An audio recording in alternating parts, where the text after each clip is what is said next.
Hi, welcome to podcast number 18, our series going through the Book of Acts. Suppose for a moment that you're forced to give up your home and move to somewhere new, maybe about 1,000 miles away, just because of your faith. What emotions would go through your mind? What thoughts would you have? What questions would repeat themselves time and time again? Would it be a test of your relationship with those closest to you? How do you think you would behave when you find somewhere new to live? Would you perhaps try to hide your faith? Or would you open your doors wide to someone who shares your faith and perhaps your trade as well?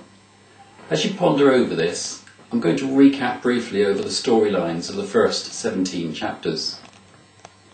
In the first chapters of the book of Acts, following on from the retelling of the last days of Jesus with his disciples before his ascension into heaven, we hear how the early church began to grow and spread. Peter, John, Stephen and Philip preached the good news, the gospel that they had witnessed actively to the people of their land. But it was not an easy ride. They faced opposition, leading to imprisonment, beatings and even death. But rather than suppressing the movement that became known as Christianity, it had just the opposite effect. The believers scattered and took the message with them, leading to converts as far away as Samaria and Ethiopia. One particular bright young Jew who vehemently opposed the movement within Judaism was Saul, and it was when he was on his way to Damascus to capture believers that he was confronted by the risen Christ and converted. Saul became known as Paul, and he became a missionary for Christ. It was during his second missionary journey that he travelled from Athens to Corinth, and that's exactly where we catch up with Paul in chapter 18. Corinth was the political and commercial centre of Greece, one of the greatest commercial centres of the empire, but it was also known for its wickedness and immorality. Prostitution was rife at the temple of Aphrodite, just outside of the city. So for Paul, Corinth was a challenge, but also a great opportunity for ministry. At the beginning, I suggested that you ponder over a challenging situation, being forced to move home because of your faith. And this is exactly what happened to Priscilla and Aquila. The chapter begins with Paul travelling into Corinth, meeting up with Priscilla and Aquila. They'd been expelled from Rome by the emperor's decree against Jews.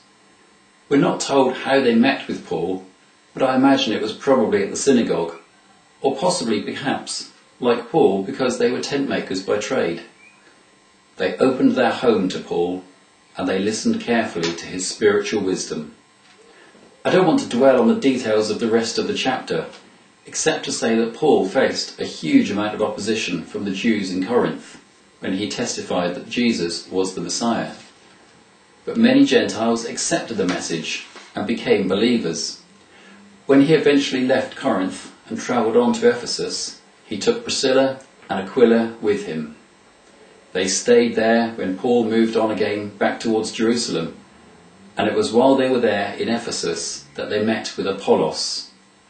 He was also a Jew who knew the scriptures well, and he was teaching about Jesus enthusiastically, but he only knew of John's baptism. And so Priscilla and Aquila took him to one side and explained the gospel message more fully. Well, that's the summary of the story, but what can we learn from it? I think Priscilla and Aquila provide some really good lessons for us in how they lived out their lives. Firstly, they were a really good team together. In marriage and in their ministry, they operated as one. In the Bible, they're never mentioned separately. They used their individual strengths to make the united team stronger than the individual parts. Secondly, they opened up their home. You might think that being forced out of Rome would have made them think twice about being so open. But no, firstly they welcomed Paul into their home, listening carefully to his wisdom and sharing their faith and testimonies together. Several years later, in Rome, they hosted one of the first house churches that started up. To them, their home and their hospitality was a vital tool in their evangelism. Thirdly, they were able to listen to Apollos and understand that whilst he was enthusiastic, his message, based on the message of Christ from John the Baptist, was incomplete. Chapter 18 is a story of triumph in the face of adversity. Let's celebrate those early church victories and play our part in sharing the good news that is Jesus, just as Priscilla and Aquila did.